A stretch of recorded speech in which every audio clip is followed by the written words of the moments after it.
Hello नमस्कार विद्यार्थियों। कक्षा 12 विषय भूगोल का दूसरा पाठ अपने आज करेंगे, जिसके मोस्ट इम्पॉर्टेंट प्रश्न जो परीक्षा में आने लायक हैं उन्हीं प्रश्नों के बारे में आज अपने चर्चा करेंगे। पाठ का नाम है विश्व जनसंख्या वितरण घनत्व और वृद्धि। तो विश्व की जनसंख्या के बारे में अपने को पाठ दिया गया है। तो इसके बारे में पहला प्रश्न अपना जो बहुविकल्पी प्रश्न है। पहला प्रश्न है, विश्व में सर्वाधिक जनसंख्या घनत्व वाला देश है। तो विश्व में सर्वाधिक जनसंख्या जिसकी घनत्व है वो है सिंगापुर। और अगर सीधे पूछे कि सर्वाधिक जनसंख्या वाला, तो सर्वाधिक जनसंख्या वाला देश होगा वो चीन है। ये सर्वाधिक जनसंख्या वाला देश है।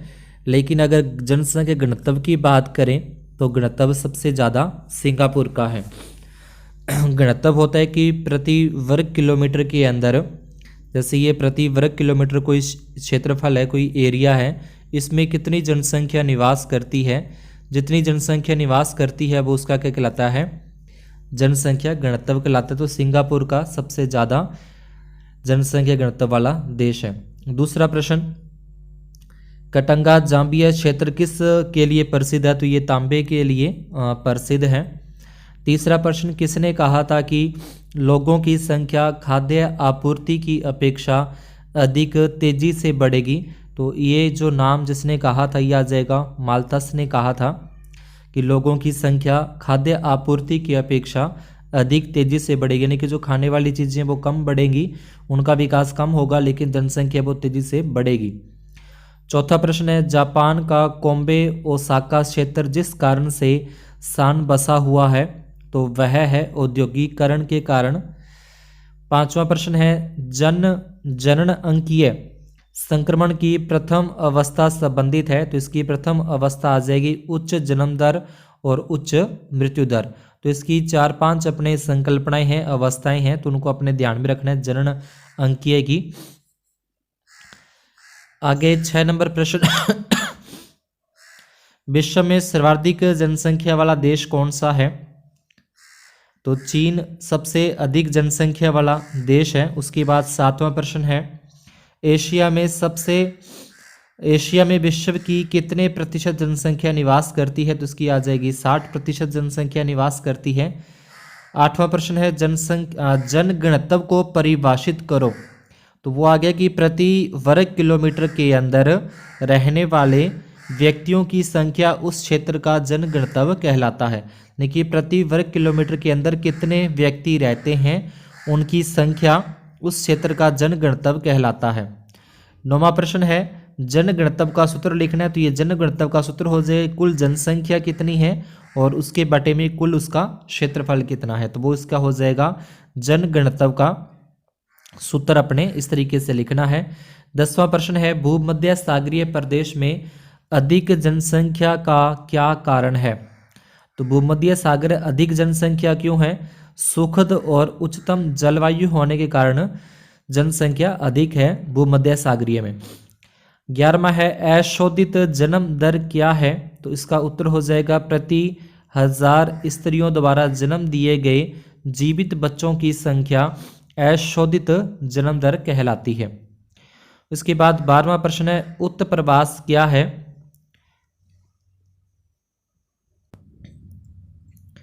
तो प्रवासी जो एक स्थान से बाहर चले जाते हैं तो उसको कहते हैं उत्प्रवासी कहलाते हैं।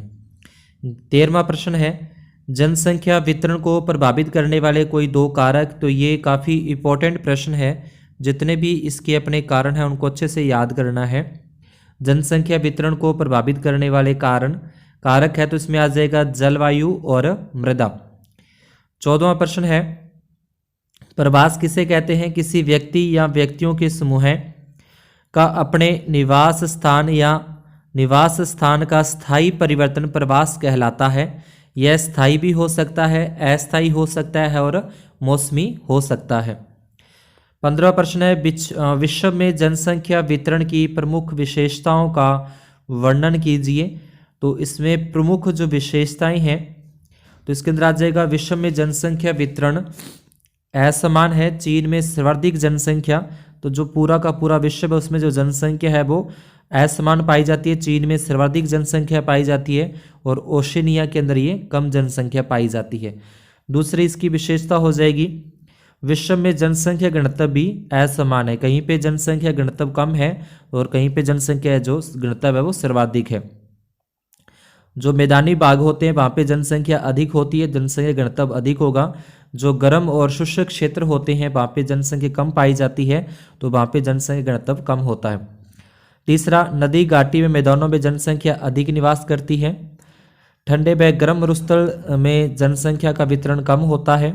और पांचवा है, कृषि व औद्योगिक क्षेत्रों में अधिक जनसंख्या मिलती है। जहाँ पे कृषि योग्य भूमि है, उद्योग है, बड़े बड़े फैक्ट्रियां हैं, वहाँ पे जनसंख्या अधिक निवास करती है। इसके बाद प्रश्न संख्या 16, विश्व में जनसंख्या वितरण को प्रभावित करने वाले कारकों का वर्णन करो।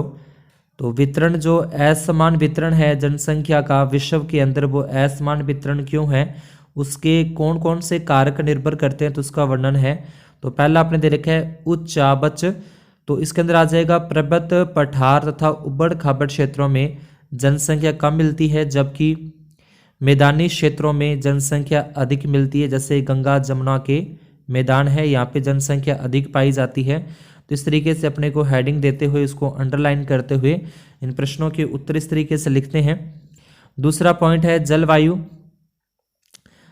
जलवायु मतलब ठंडा या गर्म जो स्थान होते हैं, अधिक ठंडे व गर्म स्थानों पर जनसंख्या कम मिलती है, जबकि मानसूनी प्रदेशों में जहाँ ऋतु मिलती है अधिक जनसंख्या पाई जाती है। तीसरा हो जाएगा मृदा। उपजाऊ मृदा क्षेत्रों में अधिक जनसंख्या, जबकि जो उपजाऊ नहीं है उस क्षेत्रों के अंदर जो बैरानी इलाके हैं, कृषि नहीं होने के कारण जनसंख्या कम मिलती है। चौथा है खनिज। खनिज उत्पादक क्षेत्रों में रोजगार की अधिकता के कारण जनसंख्या अधिक मिलती है। जहाँ पे भूमि के अंदर खनिज पाए जाते हैं, बड़ी बड़ी फैक्ट्रियाँ लगी होती हैं, तो वहाँ पे रोजगार की अधिकता होती है, इसलिए वहाँ पे जनसंख्या है अधिक निवास करती है। आगे पांचवा पॉइंट है वनस्पति। तो जहाँ पे अधिक वन वगैरह पाए जाते हैं तो वहाँ पे क्या होगा कि आर्थिक महत्व होता है उनका, तो इस कारण खुले वनों में जनसंख्या अधिक मिलती है। अधिक शान वनों में जनसंख्या कम, जबकि कोणधारी व आर्थिक महत्व वाले खुले वनों में जनसंख्या अधिक मिलती है। प्रश्न संख्या 17, जनसंख्या वृद्धि और उसकी कमी के परिणामों को स्पष्ट कीजिए कि अगर जनसंख्या वृद्धि होगी तो क्या परिणाम अपने को देखने को मिलते हैं। तो जैसे जनसंख्या अधिक होगी तो वहाँ पे क्या होता है कि संसाधनों की लगातार कमी हो जाएगी। जो भी संसाधन है, उपजाऊ भूमि है, पेयजल की समस्या हो जाएगी। तो इस तरीके से ये परिणाम अपने को देखने को मिलते हैं। लगातार वनों का विनाश होता है, वनों को काटकर वहाँ पे रहने के लिए मकान बनाए जाते हैं। जलवायु परिवर्तन में प्रदूषण की समस्या होगी, तो जहाँ पे अधिक जनसंख्या होगी वहाँ पे प्रदूषण की समस्या भी बढ़ जाती है। नगरों में मलिन व गंदी बस्तियों का विस्तार हो जाता है।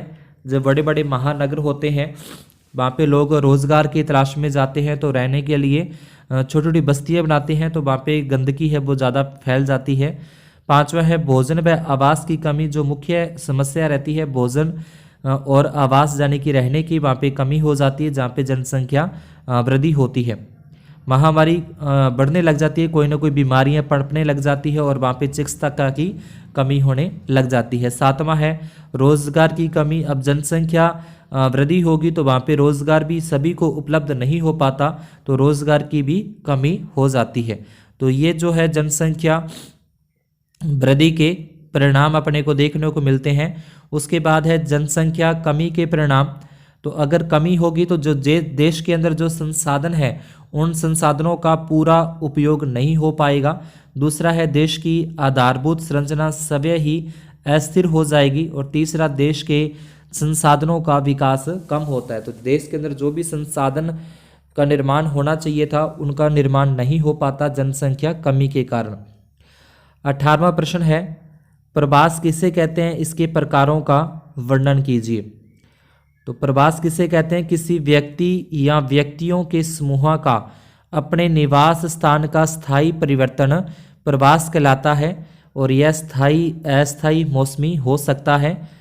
इसमें प्रकार आते हैं। पहला अंत्य राज्यीय, तो नाम से अपने को पता है अंत्य राज्यीय प्रवास, यानी कि जो एक ही राज्य के अंदर अलग अलग स्थानों पर निवास करते हैं उनको कहते हैं अंतर्राज्यीय। जब व्यक्ति द्वारा एक ही राज्य के विभिन्न स्थानों पर प्रवास होता है तो इसे अंतर्राज्यीय प्रवास कहते हैं। दूसरा है अंतर्राज्यीय प्रवास। अंतर्राज्यीय का मतलब एक राज्य से दूसरे राज्य के अंदर जाकर रहना, वहाँ पे प्रवास करना, इसे कहते हैं अंतर्राज्यीय।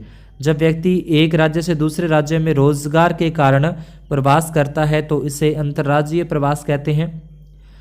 तीसरा है अंतर्राष्ट्रीय। तो अंतर्राष्ट्रीय का मतलब जो अपने एक देश से दूसरे देश के अंदर प्रवास करते हैं तो इसे कहते हैं अंतर्राष्ट्रीय प्रवास। जैसे भारत से अरब देशों के अंदर प्रवास, जैसे रोजगार की तलाश के लिए अपने भारत से कई दूसरे देशों में चले जाते हैं तो वो अंतर्राष्ट्रीय प्रवास कहलाता है।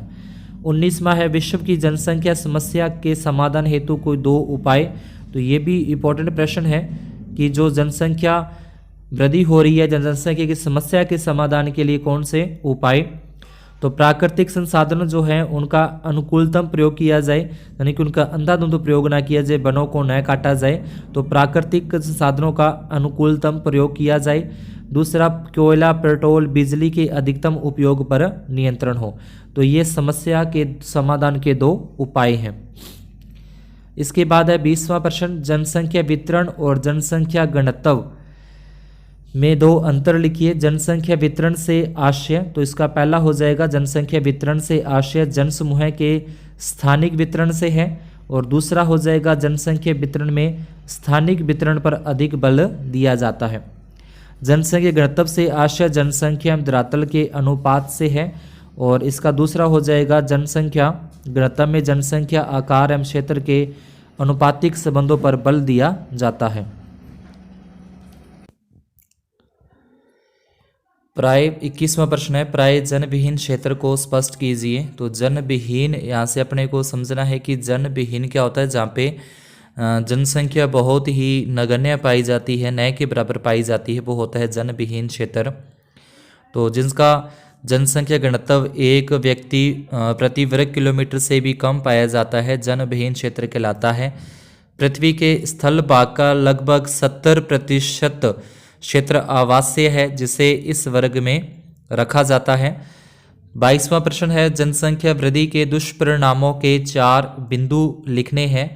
तो जनसंख्या दुष्परिणाम जनसंख्या वृद्धि के, तो यहाँ से अपने को पता है कि जनसंख्या वृद्धि होगी तो उसकी जो जनसंख्या वृद्धि के फलस्वरूप खाद्यान्न आपूर्ति और आवास की समस्या उत्पन्न हो जाती है, मूलभूत सुविधाओं से वंचित रह जाते हैं, बेरोजगारी वहाँ पे उत्पन्न हो जाती है, गरीबी वहाँ पे उसमें वृद्धि होने लग जाती है, जो कृषि योग्य भूमि है उसमें कमी होने लग जाती है, वनों का विनाश होने लग जाता है। 23वां है, भारत में जनसंख्या वृद्धि को नियंत्रित करने के 3 उपाय सुझाइए। तो पहला उपाय तो ये है कि परिवार नियोजन कार्यक्रम को अपनाकर बच्चों के जन्म को रोका जा सके, छोटा परिवार रखने के लिए जन जागृति लाई जाए, और तीसरा है स्त्रियों को जो है महिलाएं हैं उनको शिक्षित किया जाए, उनकी प्रतिष्ठा वृद्धि की जाए, उनको जागरूक किया जाए। इसके बाद 24वां प्रश्न है, जनसंख्या वृद्धि के लिए उत्तरदायी घटकों को लिखिए। तो जनसंख्या वृद्धि के लिए उत्तरदायी घटक अपने पास यहाँ देखें, 1 नंबर पे है जन्म दर, दूसरा फिर है मृत्यु दर, और तीसरा है प्रवास। तो जन्म दर किसे कहते हैं, तो इसकी अपने को थोड़ी सी परिभाषा ध्यान में रखनी है कि प्रति 1000 व्यक्तियों पर किसी देश में जन्मे बच्चों की संख्या को जन्म दर कहते हैं। दूसरा है मृत्यु दर, तो इसमें आ जाएगा जनसंख्या में प्रति 1000 व्यक्तियों की किसी देश में मरने वाले लोगों की संख्या को मृत्यु दर कहते हैं, यानी कि प्रति 1000 व्यक्तियों पर जन्म लेने वाले बच्चों की संख्या जन्म दर और प्रति 1000 व्यक्तियों पर मरने वाले लोगों की संख्या मृत्यु दर कहलाती है। प्रवास, एक स्थान से दूसरे स्थान पर जनसंख्या के स्थानांतरण को प्रवास कहते हैं। 25वां प्रश्न है, जनन अंकीय संक्रमण सिद्धांत क्या है। तो जनन अंकीय सिद्धांत ये अपने को इम्पोर्टेंट है, अच्छे से इसको करना है। इसके जो 5 आगे कारक आएंगे वो भी सिद्धांत, वो भी अपने को ध्यान में रखने हैं। तो इस सिद्धांत का प्रयोग किसी भी क्षेत्र की जनसंख्या का वर्णन एवं भावी जनसंख्या के पूर्वानुमान के लिए किया जाता है। तो जनन अंकीय सिद्धांत है, इसका प्रयोग किस लिए किया जाता है, जनसंख्या का वर्णन करने के लिए और आगे आने वाली भावी जनसंख्या के पूर्वानुमान के लिए किया जाता है। जनसंख्या परिवर्तन का यह सिद्धांत हमें यह जानकारी देता है कि जैसे कि किसी समाज ग्रामीण खेतीहर अशिक्षित अवस्था से उन्नति करते हुए साक्षर हो जाते हैं, नगरीय औद्योगिक अवस्था की ओर बढ़ता है। किसी प्रदेश की जनसंख्या उच्च जन्म दर और उच्च मृत्यु दर से परिवर्तित होने लगती है। इसके बाद 27वां इसके अवस्थाएं लिखनी है जनन अंकीय संक्रमण सिद्धांत की। तो पहली तो आ जाएगी उच्च जन्म दर और उच्च मृत्यु दर है, दूसरी उच्च जन्म दर और मृत्यु दर लेकिन गिरती हुई। तीसरा कारक है उच्च जन्म दर मध्यम मृत्यु दर, और चौथा है मध्यम जन्म दर निम्न मृत्यु दर, और पांचवा है निम्न जन्म दर और निम्न मृत्यु दर। उसके बाद जनसंख्या वितरण को प्रभावित करने वाले कारकों को लिखिए। तो कारकों के अगर अपने को सिर्फ नाम वगैरह उल्लेखित करने तो इस तरीके से अपने चार्ट बना के या फिर सबसे पहले अपने लिख लें कि विश्वव्यापी कारक, इस तरीके से हेडिंग डालने की विश्वव्यापी कारक है और उसमें फिर नंबरिंग देखे कि 1 नंबर पे अवस्थित है, फिर जलवायु दशा है, धरातल है, समुद्र तल से ऊंचाई है। फिर 2 नंबर पे हेडिंग डाल देंगे प्रादेशिक कारक कौन कौन से हैं जनसंख्या वितरण को प्रभावित करने वाले। तो इसके अंदर अपने लिख देंगे भूमि की बनावट है, जल आपूर्ति, मिट्टियाँ, वनस्पति, खनिज, शक्ति संसाधन। फिर तीसरे नंबर पे अपने लिख सकते हैं सांस्कृतिक कारक है, आर्थिक अवस्था, उन्नति का स्तर हो जाएगा, राजनीतिक स्थिति हो जाएगी, मनोवैज्ञानिक, परिवहन, व्यापार। फिर उसके बाद सामायिक कारक हैं, तो इसके अंदर वातावरण के अनुकूल, पारस्परिक निर्भरता, धर्म हो जाएगा, सामाजिक समानताएं और सामाजिक संरचना। आगे 27वां प्रश्न है जनसंख्या वृद्धि के उत्तरदायी कारकों का वर्णन करना है। तो जनसंख्या वृद्धि के उत्तरदायी कारकों का वर्णन, तो सबसे मेन जो इम्पोर्टेंट कारक है वो अपने को ध्यान रखना है कि मृत्यु दर के अंदर ही गिरावट है, क्योंकि आज के टाइम में और अगर थोड़ा सा पीछे अगर देखें तो उसमें जो चिकित्सा सुविधा आज के टाइम के अंदर चिकित्सा सुविधा के अंदर बहुत ही अच्छे ढंग से सुधार हुआ है। तो चिकित्सा सुविधा अच्छी होने से जो मृत्यु दर है उसके अंदर भी कमी आई है, मृत्यु दर के अंदर कमी होने से जनसंख्या के अंदर वृद्धि हो जाती है। तो विश्व जनसंख्या वृद्धि का सर्वाधिक महत्वपूर्ण कारक मृत्यु दर पर नियंत्रण है। विगत 50 वर्षों में वैज्ञानिक उपलब्धियां, स्वास्थ्य चिकित्सा सुविधाओं के विस्तार के कारण संक्रामक रोगों तथा महामारियों पर सफलतापूर्वक नियंत्रण से मृत्यु दर में भारी गिरावट आई है। दूसरा है खाद्य पदार्थों की निश्चित आपूर्ति, यानी कि पहले की तुलना के अंदर अब कृषि उत्पादन के अंदर भी काफ़ी सुधार हुआ है, जिसके कारण खाद्य पदार्थ है उनकी नियमित और निश्चित रूप से आपूर्ति होती है, जिसके कारण जनसंख्या के अंदर वृद्धि होती है। दूसरा कारक है विश्व में खाद्यान्न तथा अन्य खाद्य पदार्थों की निश्चित एवं नियमित आपूर्ति से जनसंख्या की वृद्धि दर प्रभावित हुई है। यांत्रिक एवं गहन कृषि सिंचाई सुविधाओं के अंदर काफ़ी सुधार हुआ है। उन्नत खाद बीज के उपयोग आदि से कृषि उत्पादन में अत्यधिक वृद्धि हुई है। अकालों की संख्या में भी अत्यंत कमी हुई है। तीसरा है औद्योगिक विकास है। तो औद्योगिक विकास के अंदर ऊर्जा के अंदर भी ऊर्जा क्षेत्र के अंदर यानी कि सभी क्षेत्रों के अंदर काफ़ी अच्छे से सुधार हुआ है। तो इसके कारण जो जनसंख्या वृद्धि का ये तीसरा कारक है औद्योगिक विकास। औद्योगिक क्रांति के कारण खनन ऊर्जा उत्पादन उद्योग परिवहन व्यापार तकनीक आदि सभी क्षेत्रों का बहुमुखी विकास हुआ, जिसमें रोजगार के माध्यम बढ़े मनुष्य के सामान्य जीवन स्तर में सुधार आया। चौथा है वैज्ञानिक तथा प्राविधिक प्रगति। नवीन आविष्कारों ने मानव जीवन को आरामदायक तथा सुविधा से परिपूर्ण बनाने से जनसंख्या में वृद्धि हुई है। पांचवा है शांति और सुरक्षा। शांति और सुरक्षा की स्थापना से विश्व में सामान्य प्रगति का विस्तार हुआ है तथा जनसंख्या में वृद्धि होती रही है। इसके बाद 28वां है जनसंख्या घनत्व को प्रभावित करने वाले कारकों को लिखना है। तो प्रभावित करने वाले कारक है, इसमें पहला आ जाएगा अपना भौतिक कारक है और इसके अंदर भी स्थिति हो जाएगी जनसंख्या घनत्व के लिए। तो जनसंख्या वितरण पर विश्व के विभिन्न क्षेत्र की स्थिति का महत्वपूर्ण प्रभाव पड़ता है, यानी कि जहाँ पे मैदानी इलाके हैं तो वहाँ पे अच्छी जनसंख्या, वहाँ पे जनसंख्या ज़्यादा निवास करती है। जहाँ पे उबड़ खबड़ है या ढलाने वाले हैं वहाँ पे जनसंख्या वो कम निवास करती है। तो स्थिति का भी बहुत ज़्यादा प्रभाव है। विश्व की अधिकांश जनसंख्या शीतोष्ण कटिबंधीय प्रदेशों में निवास करती है। लोग समतल मैदान और मंद ढालों पर बसने को वरीयता देते हैं। पर्वतीय और पहाड़ी क्षेत्र परिवहन के विकास में बाधक होते हैं, यानी कि जहाँ पे बड़े बड़े पहाड़ हैं तो वहाँ पे आने जाने की सुविधा में भी सुविधा नहीं होती, परिवहन की सुविधा नहीं होती। इसलिए प्रारंभ से कृषि और औद्योगिक विकास के लिए अनुकूल नहीं होते, अतः इन क्षेत्रों में कम जनसंख्या पाई जाती है। दूसरा है जल की उपलब्धता। लोग उन क्षेत्रों में बसना चाहते हैं जहां जल आसानी से उपलब्ध होता है। यही कारण है कि विश्व की महान नदी घाटियां विश्व में सबसे सघन बसे हुए क्षेत्र है। तीसरा है जलवायु। अति उष्ण अथवा ठंडे मरुस्थल की विषम जलवायु मानव बसाव के लिए असुविधाजनक है, यानी कि मानव निवास के लिए असुविधाजनक होती है। अधिक वर्षा अथवा विषम जलवायु क्षेत्रों में कम जनसंख्या पाई जाती है। भूमध्य सागरीय प्रदेश सुखद जलवायु के कारण ही प्रारंभिक काल से बसे हुए क्षेत्र हैं। उसके बाद है चौथा मृदाएं। उपजाऊ मृदाएं कृषि तथा इससे संबंधित क्रियाओं के लिए महत्वपूर्ण है। इसलिए उपजाऊ दोमट मिट्टी वाले प्रदेशों में अधिक लोग निवास करते हैं, जबकि ये मृदाएं गहन कृषि का आधार बनती है। उसके बाद है आर्थिक कारक है। आर्थिक कारक के अंदर आ जाए खनिज।